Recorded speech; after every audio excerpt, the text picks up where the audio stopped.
अस्सलाम वालेकुम जी। वर्ल्ड कप क्रिकेट हंगामा, सनसिल्क वर्ल्ड कप क्रिकेट हंगामा में खुश आमदीद। It is presented by Panther tyre, powered by Spark smartphone, shine with sparks and of course brought to you by ज़मीन.com। हर पता हमें पता है। Let's say hello to the partners in crime, Abdul Rauf साहब and the legend Saleem Malik साहब। मुझे हिकमत अमली समझनी है, मुझे समझना 93 रन से पाकिस्तान को शिकस्त हुई है। We are definitely now out. कोई मैथमेटिकल कैलकुलेशन अब अप्लाई नहीं हो सकती। Pakistan is out of the race in the semifinal. In fact as we speak कल सुबह पहली फ्लाइट जो है 8:55 पे वो पाकिस्तानी खिलाड़ियों को लेकर वहाँ से रवाना होगी और आखिरी फ्लाइट कल 8:20 पर रवाना होगी, जो कल शाम को रवाना होगी। और मिकी आर्थर जो है वो कुछ दिन दुबई के अंदर क़याम करेंगे। हसन जो है वो 22 नवंबर को वहाँ से निकलेंगे। So this is all. बाकी ये है कि इस वर्ल्ड कप में जो कारकर्दगी है वो पाकिस्तान की सबसे वर्स्ट रही है। 5 मैचेस पाकिस्तान इससे पहले किसी भी वर्ल्ड कप में नहीं हारा है। पाकिस्तानी बॉलर्स जो हैं उन्होंने 2385 रन इस टूर्नामेंट में कंसीड किए हैं। तो इन सब के बारे में बात करेंगे। बट एक बात मुझे समझनी है, वो कौन सी हिकमत अमली थी जिस पे आज हम चल रहे थे। मैं आज सलीम भाई, मैं ना रऊफ से पूछता हूँ, ये वो मुझे मुझे ये समझना है एज ए लेमन कि ये कौन सी हिकमत अमली। मैच तो हम वैसे भी हार गए, ठीक है, और मैच अगर हम अग्रेसिव खेलते तब भी हार जाते शायद, ठीक है।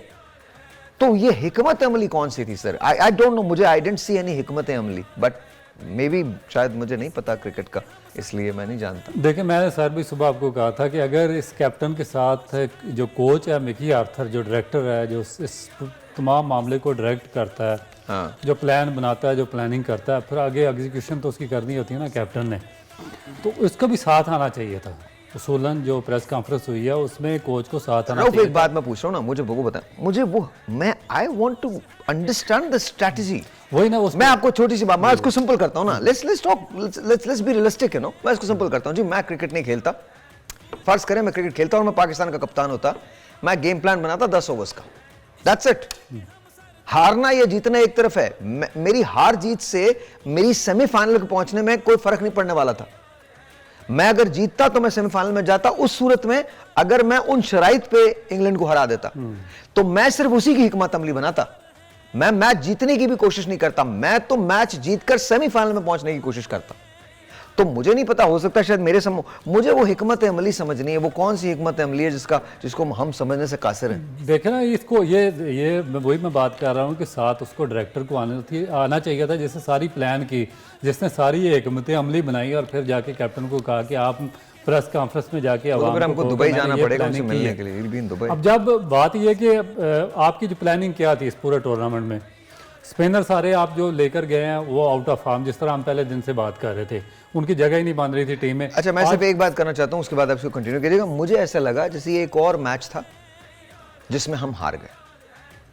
मुझे नहीं लगा कि हम जीतने के लिए खेल रहे थे या हम semi, I know impossible odds थे, लेकिन आपको you don't have anything to lose, you should have tried, चाहे वो कितना इम्पॉसिबल टास्क क्यों ना हो। मैं एक छोटी सी बात बताता हूं, उसके बाद आप कंटिन्यू कीजिएगा। अंदर से ना एक्चुअली वो जो पाकिस्तानी है वो जागा हुआ है, तो तकलीफ बहुत ज्यादा है। I am really sorry, I apologise, it's getting the best of me, I am really sorry. मैं आपको बताता हूं, मुझे 10 दिन में $7,000 जमा करने थे अपनी ट्यूशन फीस के लिए। मैं सॉल्ट लेक सिटी में गया और वहाँ उन्होंने मुझे बोला, जी हमारे पास ये है कि आपने ये परफ्यूम्स जो हैं ये आपने रोड्स पे बेचने। मैंने कहा ये तो बहुत मुश्किल काम है। तो मैंने जब वो क्लास अटेंड की तो उस क्लास के अंदर जो मोटिवेटर था उसने एक बात कही। उसने कहा कि देखें, अगर आप फील्ड हॉकी आइस हॉकी खेल रहे हो और गोल का एंगल बिल्कुल नैरो हो और 0.00000001% चांस हो कि आप गोल स्कोर कर देंगे और मैच खत्म होने में 10 सेकंड हो, आपको मौका मिले कि आप वो शॉट लेंगे, क्या आप वो शॉट लेंगे? उसका जवाब था, आप वो शॉट लेंगे। आज भी हमारे पास इतना ही चांस था, बट हमने वो शॉट नहीं ली। सर अब बोलिए। देखिए, वो तो उस वक्त लेना चाहिए ना जब आपके पास करेज हो। जब आपके पास करेज ही नहीं है, आपके पास प्लान ही कोई नहीं है, तो फिर आपने एग्जीक्यूट उसको क्या करना प्लान को। आप जो टीम लेकर गए, क्या लेकर गए? आप 9 में से 5 मैचेस आ रहे हैं और वो अफगानिस्तान जैसी टीम के खिलाफ भी आप मैचेस आ रहे हैं। उसके बाद जो आपके टीम के कोच हैं अब दुनिया का मुझे कोई कोच बता दें जो कि टकरे मार रहा हो शीशों को, दरवाजों को, अंदर जा रहा हो, बाहर जा रहा हो। और मेरा ख्याल में उससे ज़्यादा ज़हनी मरीज़ वो लोग हैं जिन्होंने इसको कोच अपॉइंट किया था और उस कॉन्ट्रैक्ट पे अपॉइंट किया था कि अगर हम इसको टाइम से पहले सैग करेंगे तो हमको इसको अगले साल के भी पूरे पैसे देने पड़ेंगे। और वो पैसे कौन देगा? पाकिस्तान क्रिकेट बोर्ड अपने फ़ंड से देगा। वो पाकिस्तान क्रिकेट बोर्ड अपने फ़ंड से देगा जिसके लिए एक बच्चों के लिए ग्राउंड बनाने के पैसे नहीं हैं, जिसने ना लाहौर में कोई स्टेडियम बच्चों के लिए ग्राउंड बनाया, ना उकाड़ा में बनाया, ना फैसलाबाद में बनाया, ना कराची में, ना हैदराबाद में, ना सक्खर में, ना इस्लामाबाद में, ना पेशावर में, किसी जगह पे भी। और वो इस कोचिंग स्टाफ पे करोड़ों और करोड़ों रुपया ज़ाया कर रहा, और आगे से वो रिज़ल्ट क्या दे रहे हैं? ना उनकी कोई प्लानिंग कर रहे हैं, ना वो टीम सिलेक्शन कर सकते हैं, ना वो पाकिस्तान आकर कोचिंग कर सकते हैं। वो ऑनलाइन कोचिंग कर रहे हैं बाहर यूरोप में बैठकर पाकिस्तान की टीम की। और जब मेगा इवेंट होता है उससे 2 दिन पहले आकर वो पाकिस्तान की टीम को ज्वाइन करते हैं। और उनको इतना बड़ा कॉन्ट्रैक्ट दिया हुआ, पाकिस्तान की तारीख का सबसे बड़ा कॉन्ट्रैक्ट उन्होंने दिया हुआ। तो जब आप पैसे का इस तरह से ज़िया करेंगे, इस तरीके के लोग आप पाकिस्तान क्रिकेट बोर्ड में लाएंगे जो कि ऐसे लोगों को अथॉरिटी देंगे, ऐसे लोगों को वो कोचिंग स्टाफ में डालेंगे, तो फिर उसका एंड रिज़ल्ट यही निकलेगा जो हम भुगत रहे हैं। पूरी पाकिस्तान की 24 करोड़ आवाम भुगत रही है और हम और आप गुस्सा कर रहे हैं यहाँ पर बैठ कर। नहीं सिर्फ अगेन आपने हिकमत अमली नहीं बताई, ठीक, मैं जानना चाह रहा ये हूँ। सलीम भाई मुझे मेरी तो समझ से सर कंप्लीटली बाहर है कि क्या है। ये बस ये जवाब है, ये जवाब है, मेरी भी समझ से बाहर है। सर सलीम भाई आप रोशनी डालें, उसके बाद ये झलकियां दोबारा चलाइएगा। इसमें मैं 1-2 चीजें पॉइंट आउट करना चाहता हूँ सर। साहिर भाई मेरा ख्याल है वो कहते हैं ना, जैसे अक्सर आप टीवी पे तकरीर सुनते हैं बेवकूफ़ बनाया जाता है लोगों को। हाँ, बस ये वो हिकमत अमली सिर्फ बेवकूफ़ बनाना था। आपको भी पता था, मुझे भी पता था कि 100 रन हो गई इंग्लैंड की, तो वो हम चेज़ नहीं कर सकते, वो हो ही नहीं सकता, पॉसिबल ही नहीं है। तो हिकमत अमली आके कहना तो मेरी समझ से बाहर था। क्या थी फिर? नज़र भी नहीं आई कुछ। वही 45 गेंदों में 38 की है। मतलब हिकमत अमली क्या थी? हमें तो किसी को भी समझ नहीं आई ना। बात ये है साहिर भाई, मैंने आपको मैच शुरू होने से पहले कहा था, आपने पूछा था कौन जीतेगा, मैंने कहा था इंग्लैंड। हाँ, you did say that. उसकी रीज़न ये थी कि आपने अगर हिकमत अमली पे भी जाना था तो आपने बहुत तेज़ खेलना था और आपकी विकेटें गिरनी थी। और आपने मैच, मैंने आपको क्या कहा था कि आपको सिर्फ मैच जीतने जाना चाहिए, आप सेमीफाइनल में। अब बात करते हैं, मेरी दूसरी नौकरी का टाइम हो गया, बात करते हैं सर। सर आप बात करते हैं, लाए अपने कप दें, आपके पास कप अच्छा, चाय? हाँ आप बात करते हैं, मैं आप चाय भी तो आप लोगों के लिए मैं ही लाता हूँ ना, तो ओके। मैंने इसीलिए कहा, अच्छा ऐसे उस पे ना फ्रेम जो कटता है वो लंबा कटता है। हाँ ये कटता है, जब मैं ये बात करूँ तो ये वाला फ्रेम कटता है। थैंक यू मोहसन, बहुत बहुत शुक्रिया, इधर आ जाइए। ये भी बताना पड़ता है। मोहसन ने नहीं काटा। मैं जब चला जाऊंगा ना, मैं तुम्हें याद बहुत, अब ये वाला कट करो, ये वाला कट करो, सामने कट करो, there you go, that's it, जाग जाएं, there you go, that's it, that's it, that's it, जागते रहो। Well done Mohsin, thank you so very much. ये लो, ये पकड़ो, ये पकड़ो। रऊफ रीज़न ही ये थी कि मैंने ये कहा था कि मैच जीतने के लिए जाना चाहिए, क्योंकि हम ये चेज़ नहीं कर सकते, पॉसिबल ही नहीं है ना, एक चीज़ है ही नहीं, मतलब एक चीज़ हो ही नहीं सकती। थैंक्स अ लॉट सर कोई बात नहीं, सरप्राइज लाओ सर। ये तो साहिर भाई फिर कहते हैं कि तुम्हें दूसरी फील्ड में होनी, तो खुसरे को पुत्र लाना नहीं गल सी ना, मतलब हो ही नहीं सकती एक चीज़। ये मैं नहीं बोलूंगा, नहीं बात मैं जेन्युइन कह रहा हूँ, एक चीज हो ही नहीं सकती। ठीक है, तो आप कैसे उसको आप मैच जीतने के लिए जाएं? एक और भी जिक्र किया उसने, उसका भी थोड़ा सा मेंशन कर दें आप। उन्होंने सर मैंने मान लिया आपकी बात, हम मैच जीतने के लिए भी तो नहीं गए। मैं यही तो कह रहा था। आप अगर कंसीड कर रहे हैं शुरू में, अगर आप मैच जीतने के लिए जा रहे हैं तो आपको फिर स्कोर भी कम रखवाना चाहिए था। 337 रन का स्कोर चेस करना बहुत मुश्किल हो जाता है। साहिर भाई मैंने इसीलिए कहा था कि हमें मैच जीतने के लिए जाना चाहिए। हम वो जो आप टारगेट सोच रहे हैं वो हो ही नहीं सकता। वो जिसने करना था वो उसने कोशिश की, वो पहले ओवर में आउट हो गया, लेकिन सर मगर वो कर ही नहीं सकते थे, मैच जीतना चाहिए। मैं आपको सिर्फ एक बात बताता हूं, मैं यहाँ with all due respect, I think आप बिल्कुल दुरुस्त कह रहे हैं, लेकिन मेरी स्ट्रैटेजी सिर्फ इतनी है कि देखिए मेरे इस मैच को जीतने से कोई फर्क नहीं पड़ने वाला था। मेरे इस मैच को जीतने से तब फर्क पड़ता जब मैं सेमीफाइनल में पहुंचता, वरना तो मैच तो मैंने वैसे अगर मैं हार जाऊं तो भी किया, बट मेरा जो इशू है वो ये कि आपने ट्राई तक भी नहीं किया ना। You never even tried, you didn't even look like that you are trying, that's where the problem is. Sahir भाई सॉरी, ये 337 रन हमने 5 ओवरों में कहाँ से करने थे? नहीं 5 ओवर में पहली बात तो 337 नहीं करने थे ना। मैं तो ये कह ही नहीं रहा हूँ, मैं सिर्फ ये कह रहा हूँ 337 रन थे, फर्ज कीजिए 10 ओवर का टारगेट मिलता, No, it doesn't matter. Does not matter to me. Does not matter. मैं 10 ओवर के मैं 7 ओवर में पूरी टीम आउट कर जाए, कोई मसला नहीं. But you should try. You know, it's किसको बुरा लगना था? If Pakistan would have played aggressively, किसको बुरा लगना था? ये मैच जीतने से आप पे कोई फर्क नहीं पड़ने वाला था. ये मैच कन्विंसिंगली आप सेमीफाइनल में जाते तब फर्क पड़ता, वरना तो it's a lost cause anyway. आप अभी तो हार ही गए ना, और अब तो बिल्कुल नहीं लग रहा आपके जितने भी जो निगल्स हैं वो सब एक्सपोज हो चुके हैं. अभी लेट्स रोल द हाइलाइट्स. वो जरा हाईलाइट रोल कीजिएगा जरा, जो पहले आपने लगाए थे पाकिस्तान की बैटिंग की हाईलाइट जरा रोल कीजिए. जरा पाकिस्तान वाली बैटिंग जो है वो जरा इसको, मैं सलीम भाई आपसे कहता हूँ जरा तबसरा कीजिए. आई थिंक रिजवान दोबारा इंजर्ड हो गए, कुछ ऐसा लगा. मुझे समझ नहीं आती कि वो आउट होने के बाद अनफिट कैसे हो जाता है. अब तो क्लियर कट यार, सलीम भाई सारी दुनिया जानती है कि मेरा क्या ड्रामा कर रहे हैं ये. अब इस तरह थोड़ा होता है कि आप इतने अनफिट हो तो आप गए क्यों भाई? आपको हर मैच में क्रैम्प पड़ जाते हैं, हर मैच में आप अनफिट हो जाते हो. तो बस कर दें अब यार, पाकिस्तान को बाहर करवा दिया आपने. ये ले आई डोंट नहीं खेल सकते तो बच्चे पड़े हुए हसीबुल्ला खान है, उसको भेज देते. I don't understand this. I just completely don't understand this. वैसे ये रिजवान कुछ ज़्यादा ही, आप देखो ना, अगर आप ज़्यादा एक्टिंग शुरू कर दी है. कीपिंग में आप ठीक हो, आप बैटिंग में आउट हुए हो, और ये यानी क्या यार, ये इस किस्म की चीज़ें अब मेरा ख्याल है बंद कर देनी चाहिए अब सबको. और बात आपकी ठीक है, इनको ऑस्ट्रेलिया के लिए बिल्कुल नई टीम भेजनी चाहिए, इनमें से कोई भी नहीं जाना चाहिए.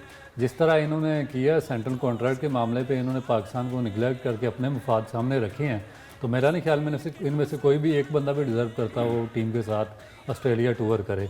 आपके पास नए लड़कियां, जैन अब्बास है, वो कामरान गुलाम है. हारेंगे ना, यहाँ क्या हुआ है? यहाँ क्या हुआ है? यहाँ भी आप हारे हो ना, तो मेरे ख्याल में जो जिनको आपका पाकिस्तान का ख्याल नहीं, ऑनेस्टली नई टीम जानी चाहिए. अच्छा मुझे बताएं, टर्निंग पॉइंट आज, let's not worry about semifinal में. आप कह रहे हैं इम्पॉसिबल टास्क था, ठीक है बिल्कुल इम्पॉसिबल था, मैं भी मानता हूँ.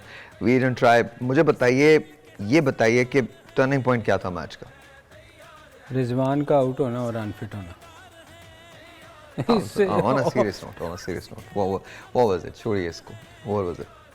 ये टर्निंग पॉइंट क्या, इसमें क्या होना चाहिए? आपने स्कोर ही इतना करवा दिया था, मुझे तो कोई टर्निंग पॉइंट नज़र नहीं आता इसमें, टू बी ऑनेस्ट. आगा सलमान ने अच्छी कारकर्दगी दिखाई. आगा देखें, वो यंगस्टर है, आप इस टूर्नामेंट नए बंदे को आपने खिलाया, उसने अच्छा परफॉर्म. अच्छा सर, टर्निंग पॉइंट इसमें पता क्या, ये बेरिस्टो और जो रूट है ना, ये पिछले वर्ल्ड कप के शुरू से ही आउट ऑफ फॉर्म थे, स्कोर नहीं कर रहे थे.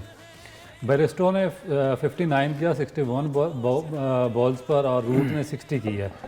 ये असल टर्निंग पॉइंट था कि आपने एक आउट ऑफ फॉर्म जो दो बैट्समैन हैं जो अपनी वर्स्ट फॉर्म में स्कोर नहीं कर सके, वो दोबारा फॉर्म में आए और एक लंबा टारगेट उन्होंने सेट करने में मदद दी है. क्योंकि जिस तरह हम बात कर रहे थे, इनके पास एक ही प्लेयर थे जो कि स्कोर कर रहे. लास्ट मैच में सेंचुरी की है स्टोक्स ने, उसके बाद वॉक्स ने 50 की थी. उसके अलावा इनका कोई ऐसा बैट्समैन नहीं था स्वाय मिलान के जो स्कोर कर रहा था. अब जब रूट और बेरिस्टो ने स्कोर किया तो वो नीचे से स्टोक्स की हेल्प मिली, 337 रन करवा दिए. इनको चाहिए था कि जो इनके आउट ऑफ फॉर्म बैट्समैन हैं उनको अर्ली ऑन अटैक करते, प्रॉपर जगह पे बॉलिंग करते, जिस तरह बाकी कंट्रीज़ के बॉलर बॉलिंग कर रहे हैं. अच्छा, जब हम वापस आते हैं ना, एक ब्रेक लेते हैं, वापस आते हैं तो मैं आपसे पूछूंगा कि पाकिस्तानी बॉलर्स ने 2385 रन इस पूरे टूर्नामेंट में दिए हैं. That's a lot in 9 matches. That's a lot. That's a lot. Welcome back. अस्सलाम वालेकुम जी, once again welcome back. And sir Saleem भाई क्या कर रहे हैं आप? मैं गिरने की कोशिश कर रहा हूं. अच्छा, लेट्स हम लगाते हैं, जरा हाइलाइट्स लगाइएगा, उसके बाद सलीम भाई से बात करते हैं. Let's put the highlights on. Highlights लगाइए जरा, पाकिस्तान की हाइलाइट्स लगाइए, बैटिंग की highlights. Look at that Saleem भाई. Abdullah Shafique, that was the first wicket and that was the second one. Third. Look at that. Look at that. That was Rizwan. इतना major turn तो नहीं था बॉल का. नहीं, वो खुद का टर्न उसका ज़्यादा हुआ. हाँ. एक नवाज था. I think Saud. नवाज तो 12 से आउट. यार वैसे आप साहिर भाई जो बात कर रहे हैं, उन्होंने कोशिशें तो की हैं टाइम मारने की. जी. अच्छा. ओह googly. Very nice. What do you think went wrong with Pakistan batting? चलिए ठीक है जी, आप सेमीफाइनल में नहीं पहुंच सकते थे, मैच जीत सकते थे, तो 337 अचीवेबल था? नहीं There you go. नहीं था साहिर भाई।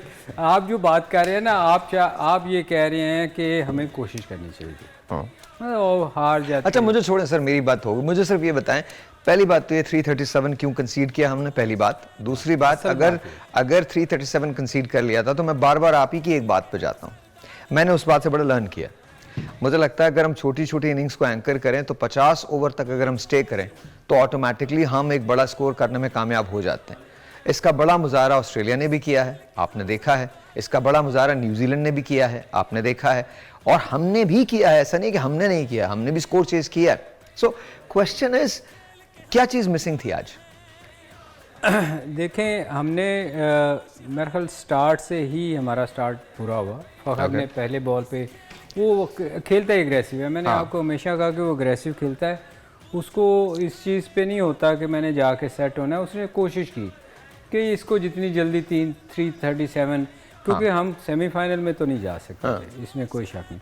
देखिए कुछ प्लेयर ऐसे आउट हुए हैं जिनको हम हमेशा कहते हैं कि अब अब्दुल्ला शफीक की ले लें, LBW हुआ, उसको कुछ प्लेयर जो है ना, वो जब यहाँ जाते हैं ना, तो वो स्टक कर जाते हैं। जब अंदर बॉल आती है ना तो उनका, हालांकि क्रिकेट में ऑटोमेटिकली आपका पाँव वापस आता है जब अंदर स्विंग होता है ना, बॉल इन स्विंग अंदर आ रही होती है, बेशक आप क्रॉस भी चले जाएं, मगर जो फंस जाते हैं ना यहाँ, फिर उनका पाँव, उनको समझ नहीं आती कि क्या करूँ, वो फिर LBW होते हैं। बहुत सारे लोगों को मैंने देखा है, नॉर्मली होता है कि जैसे स्विंग इन स्विंग होती है ना, आपका ऑटोमेटिक पाँव यूँ वापस आता है ताकि बैट से खेलें।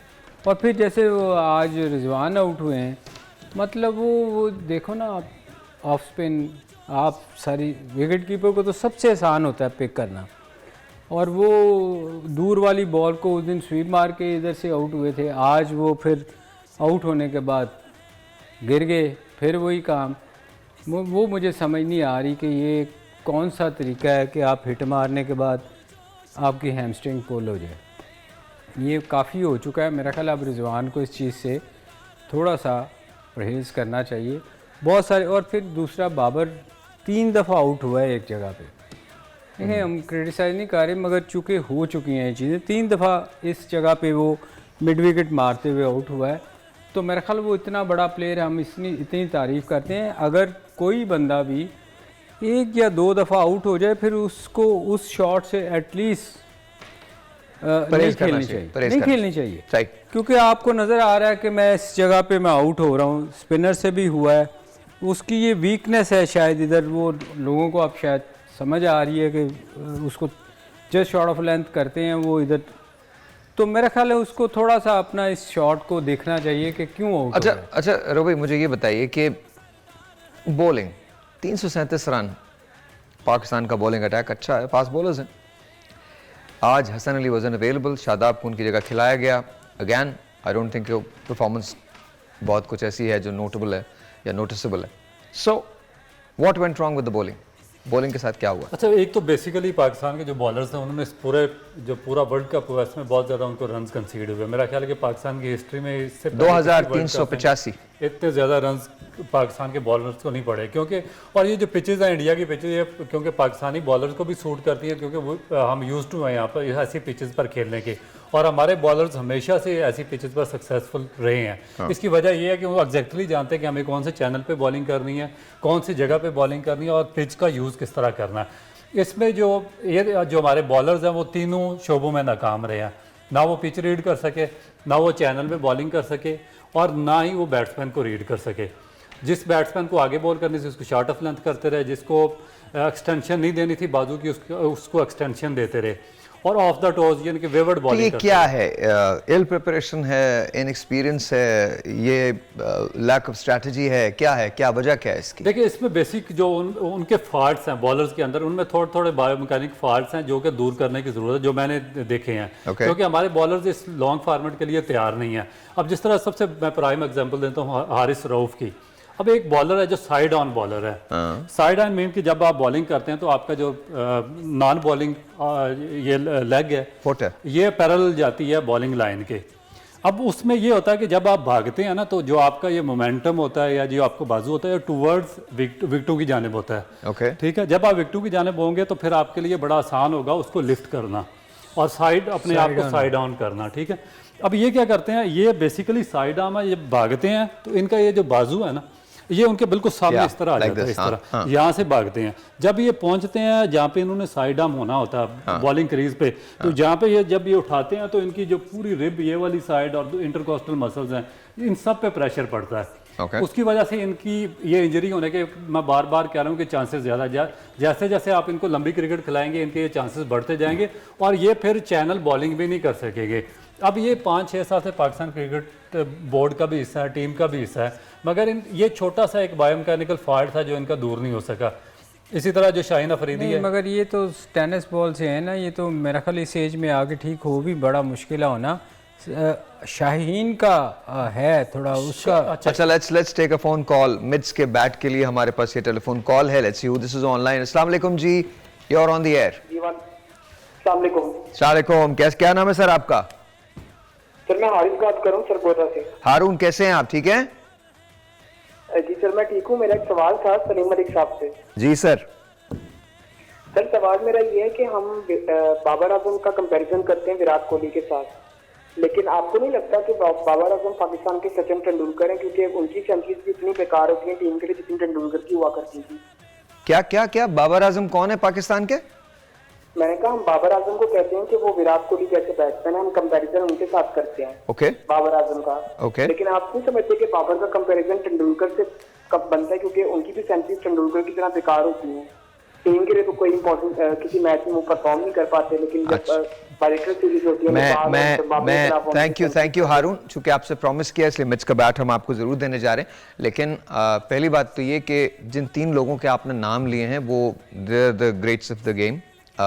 सचिन तेंदुलकर, वेदर उनकी सेंचुरी से इंडिया को फ़ायदा हुआ या नहीं हुआ, दैट्स अनदर डिबेट, लेकिन उनकी ग्रेटनेस से या उनके ही वो में बहुत सारे लोग आज विराट अगर हैं तो उन्होंने भी सचिन को ही फॉलो किया है। ऐसा नहीं है कि उन्होंने फॉलो नहीं किया। दुनिया में बहुत सारे लोगों ने सचिन को देख के सचिन ने गावस्कर को देखा है, अपने जो उनके बड़े लोग हैं जावेद भाई हैं और बहुत सारे लोग हैं, मलिक साहब हैं, इन लोगों को देख देख के बहुत सारे लोग बनते हैं।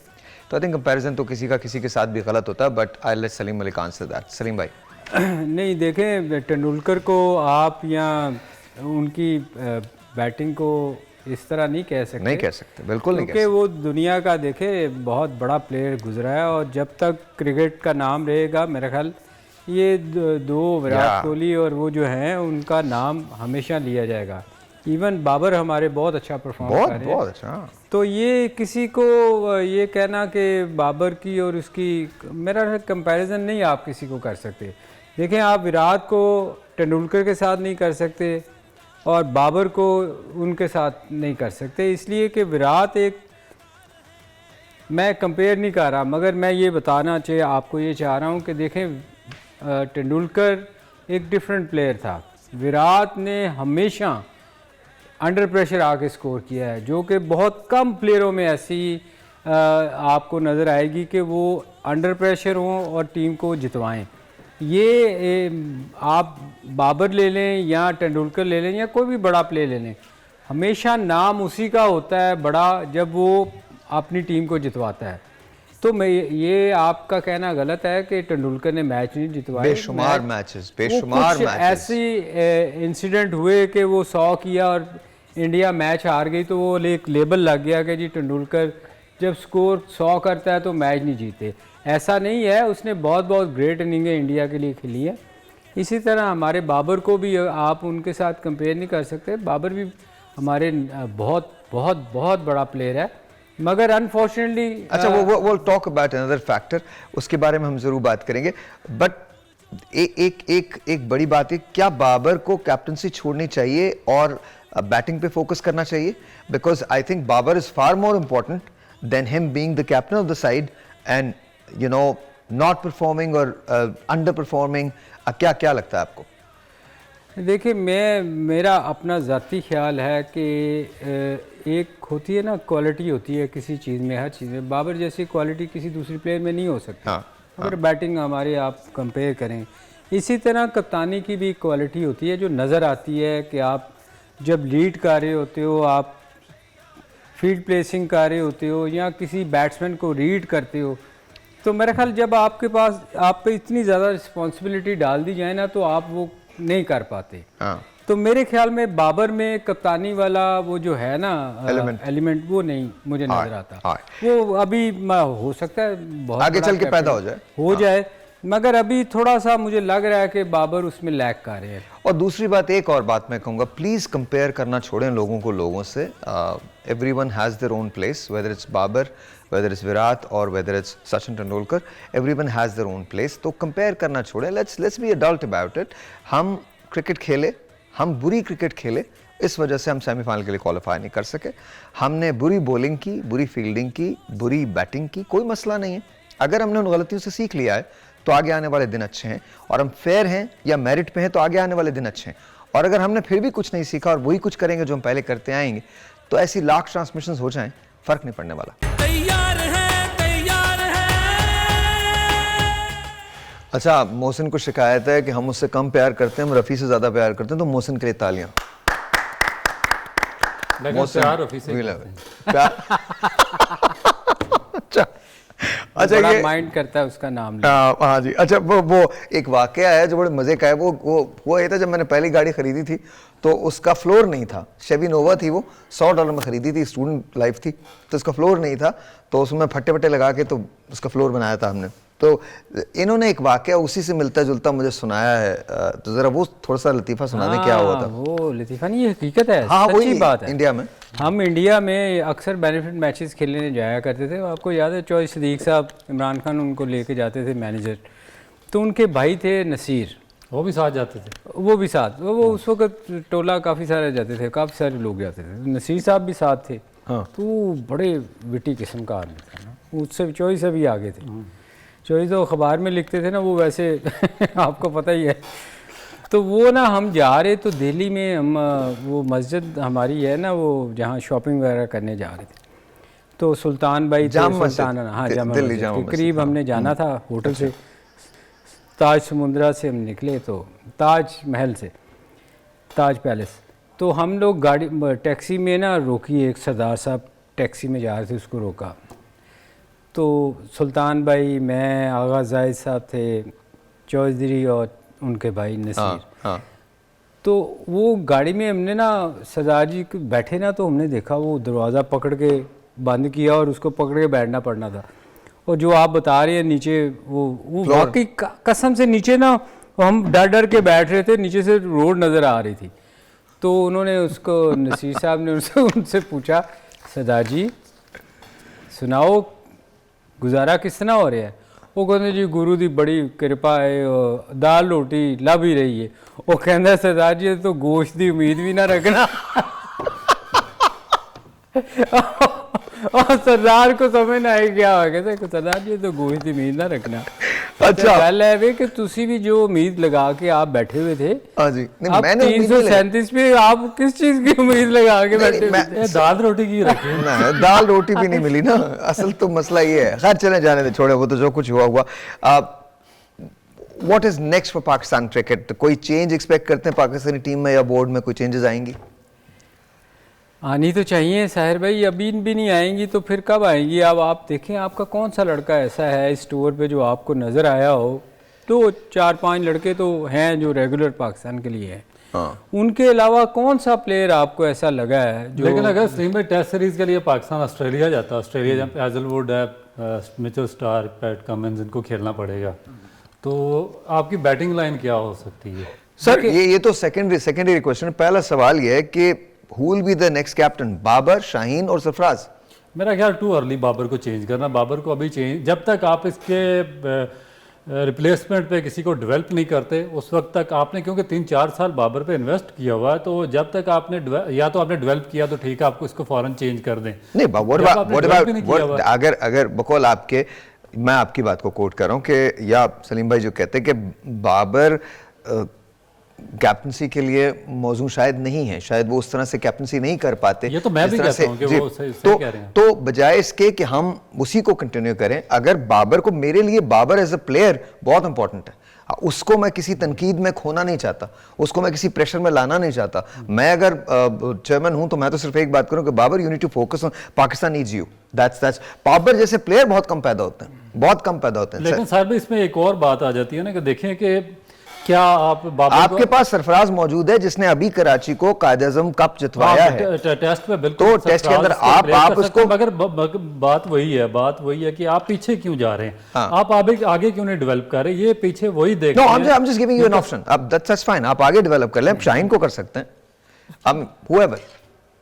और लेकिन जब तक वो टेस्ट नहीं खेलेगा, उसमें परफॉर्म नहीं करेगा, 1, 2, 4 सीरीज नहीं खेलेगा, आप कैसे उसको डायरेक्टली असल में वो खुद भी स्ट्रगल कर रहा है अभी। आप देखें ना बॉलिंग, आप रऊफ को ले लें, और हमारी बॉलिंग की मैं वैसे जनरली बात कर रहा हूँ कि इस फॉर्मेट को ही ले लें, 10 ओवर के मैचों में भी 10 ओवर पूरे नहीं हो रहे थे, उसको 70 बहुत अच्छी उसका 90 नहीं मैं वही कहने लगा था, 90 ये इनकी एवरेज है। मैं रऊफ वही कहने लगा था कि जिस मैच में उसने 70 दिया उस मैच में बहुत अच्छी बॉलिंग की है उसने, कि आप जब उसने 70 दिया। मैं एक आपको कैलकुलेशन बताता हूँ जी, और ये कैलकुलेशन है 265 run as an average Pakistani team को पड़े, 265 रन पर मैच, 2385 रन हमें पड़े हैं और 265 रन हमें एज एन एवरेज पड़े।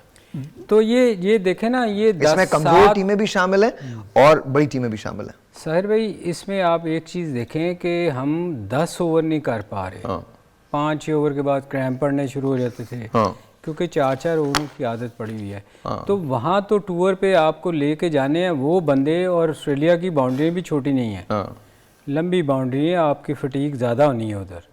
तो उसके लिए आपको अभी से अपने वो लोग तैयार करने चाहिए जिनको आप सोचते हैं, मैं ये नहीं कह रहा कि फ़लाँ को सिलेक्ट होना चाहिए, मगर आपको टीम लंबी देर के लिए तैयार करनी चाहिए। उसके लिए आपको उन लोगों को लेके आना चाहिए जो लंबा क्रिकेट जिन्होंने। अच्छा एक और चीज़ मैं पूछना चाहता हूँ, हमने हसीब की बात की थी, हसीब इज़ अ गुड, और भी है, मैं आपको बताता हूँ जो ये डोमेस्टिक है जिसमें लॉन्ग फार्मेट की बात करें फर्स्ट क्लास में, उसमें हसीबुल्ला खान मेरे ख्याल में विकेट कीपर्स में और वेरी गुड ओपनिंग बैट्समैन है बलोचिस्तान से, उनको हर सूरत में पाकिस्तान की टीम में होना चाहिए, क्योंकि आपको रिप्लेसमेंट चाहिए और रिप्लेसमेंट ऐसी चाहिए जो टेक्निकली साउंड हो, जो कीपर भी अच्छा हो, जो बैट्समैन भी अच्छा हो।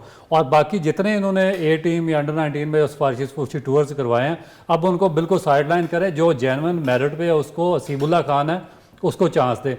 नंबर 2 आपका कामरान गुलाम है जिससे स्कोर किया है स्कार्जन ट्रॉफी में, वो गुड बैट्समैन है, टेक्निकली अच्छा है। आपका साहिबजादा फरहान है, उसने अच्छा स्कोर किया है, साहिबजादा फरहान, साइम अयूब ने किया हुआ, उसके बाद जैन अब्बास ने किया हुआ। तो आपके पास बैट्समैनों में से आप ये 3-4 में से कम 1-2 बंदे आपको जरूर ऑस्ट्रेलिया लेके जाने चाहिए। मगर सलीम भाई एक सेकंड, मेरा कंसर्न फास्ट बॉलिंग में है। इनके पास इस वक्त जो अगर रियलिस्टिकली देखें, पाकिस्तान के पास एक सिंगल फास्ट बॉलर नहीं है जो ऑस्ट्रेलिया में जाके पाकिस्तान के लिए 3 टेस्ट मैच खेल सकता है। शाहीन शाह, कोई भी एक सिंगल बॉलर इस काबिल नहीं है जो वहां पर जाके ऑस्ट्रेलिया में 3 टेस्ट में, ये सबसे बड़ा कंसर्निंग पॉइंट है मेरा ख्याल है। आप सलीम भाई? मैं ये कह रहा था रऊफ, देखो दुनिया में कहीं भी डोमेस्टिक क्रिकेट इसलिए करवाई जाती है कि आपने वहाँ से प्लेयर लेने होते हैं। हमारे यहाँ अनफॉर्चुनेटली ये होता है कि हम डोमेस्टिक क्रिकेट को कंसीडर ही नहीं करते। साहिर भाई प्रॉब्लम ये है कि जो लड़का परफॉर्म करता है 2 साल 3 साल जिसने आपकी डोमेस्टिक क्रिकेट में स्कोर किया है, दुनिया में अगर जो इन फॉर्म बैट्समैन होते हैं, जो करंट क्रिकेट आपकी डोमेस्टिक हो रही होती है, आप उनको चांस देते बिकॉज अदरवाइज वो डिसहार्टन हो जाते हैं। नहीं वैसे भी आपको नजर आ रहा होता है कि यार ये इनफॉर्म बैट्समैन है, वो हो सकता है ना करे, मगर आपको चांस उन्हीं को देना चाहिए जो आपके इनफॉर्म बैट्समैन लोकल क्रिकेट में कर रहे हैं। अदरवाइज तो बंद कर दें, फिर डोमेस्टिक क्रिकेट का फायदा नहीं। आप क्या करते हैं कि आप उन लोगों को बेचारों को चांस ही नहीं देते, आप उन्हीं लोगों को लेके आते हैं जो आपके इर्द गिर्द सर्कल में घूम रहे होते हैं। मैं जो बार बार बात करता हूँ कि उनके अलावा आपको दूसरे बंदे नज़र ही नहीं आते। ये चीज़ जो है ना, ये हमारे यहाँ ख़त्म होनी चाहिए। जो परफॉर्म करता है, कोई भी हो, XYZ कोई भी हो, उसको पाकिस्तान टीम में होना चाहिए। और उसके लिए बात वही है कि स्ट्रॉन्ग बंदे होंगे तो ऐसा होएगा, जिसका इंटरेस्ट होएगा वो कभी वो उसको अपने के अलावा कोई नज़र नहीं आएगा, उसको नज़र आएगा साहिर भाई मेरा दोस्त है, इसको आना चाहिए। मैं बात को ना मैं डायरेक्टली पूछ रहा हूँ, आप चेंजेस देखते हैं आगे आने वाले, ये नहीं मुझे कहिएगा कि होंगे या नहीं होंगे, चेंजेस देखते हैं या नहीं देखते? मैं तो देखता हूँ। आप देखते हैं, आप देखते हैं, आप देखते हैं? मेरा नहीं ख्याल, क्योंकि मैं इस आदी हूँ इस सिस्टम का, क्योंकि ये बातें चलती हैं, कमेटियाँ बनेगी, कोई चेंज नहीं आएगी, वही लोग घूम पर, क्योंकि देखें खानदान के खानदान यहाँ पर इन्वॉल्व है, एक जाता दूसरा भाई आ जाता, दूसरा भाई जाता तीसरा भाई, एक डायरेक्टर आता उसको हेड कोच लगा देता है, बॉलिंग कोच, लड़कियों का कोच, 3-4 बंदे हैं वही फिर रहे होते हैं अकेडमी में। Okay, so मेरा क्वेश्चन मिकी आर्थर पे, so Mickey Arthur is going to be in Dubai for 3 days and then he'll be coming to Lahore to join for the आ रहा है वैसे, tour वो in आएगा आपके Australia. साथ में। हाँ, of course आ रहा है। ऑनलाइन नहीं करेगा। अब I don't know ऑनलाइन करेंगे नहीं इस करेंगे that. परफॉर्मेंस के बाद मेरा ख्याल अगर वो वापस आता तो इंतहाई शर्मनाक चीज़ है उसका वापस आना। वो आ रहे हैं सर, आ रहे हैं, अभी आज खबर चली, नहीं, टिकट वो चल रहा एयरपोर्ट पे कोई शीशा रह गया जिसको टक्कर देखो ना, मारनी कोई है। तरीका होता है आपका, जब आपका कोच इतना अग्रेसिव है, उसका मेरा ख्याल है इसका साइको टेस्ट करवाना चाहिए कि ये कैसा कोच है कि जब पूरी टीम आपकी तरफ देख रही होती है डिप्रेशन में, प्रेशर में, जब आप मैच में इतनी बैड सिचुएशन पे होते हैं, तो जो सबसे हाईएस्ट ओहदे पे होगा, रैंक भी होगा, उसी को टीम देखेगी, बच्चे उसी को फॉलो करेंगे, वो जाके टकरे मार रहा है, कभी दरवाजे तोड़ रहा है, कभी कुछ कर रहा है, तो आप ऐसे आदमी को किस तरीके से कोच रिटेन कर सकते हैं? All right, ladies and gentlemen, the hair is this. No, we're done for the day. लेकिन let's look at the points table. Points table जरा लगा दीजिएगा and let's go through it. India has qualified, South Africa has qualified, Australia has qualified, New Zealand has qualified. New Zealand will play Australia on the 15th of November. South Africa shall play Australia on the 16th of November and the final is going to happen on the 19th of November. कल का match जो है वो India और Netherlands का है, but I think जिस ceremonial match ही है ये, इसकी कोई बहुत ज़्यादा अहमियत नहीं है। नेदरलैंड्स के पास एक चांस है अपने आप को दिखाने का और वो ज़रूर ये पूरी कोशिश करेंगे। इंडिया के पास अपनी विनिंग स्ट्रीक को बरकरार रखने का चांस है, जो मेरे ख्याल में वो कामयाब हो जाएगी करने में। कल के मैच की प्रेडिक्शन इंडिया और Netherlands. Obviously India. You sir? India. India. I wish that I had better news to share with you. Lekin, this is the news from us, and you guys already know it. Pakistan has finished its campaign for the World Cup 2023. May the best team win. कल मिलेंगे, तब तक के लिए खुदा हाफिज़।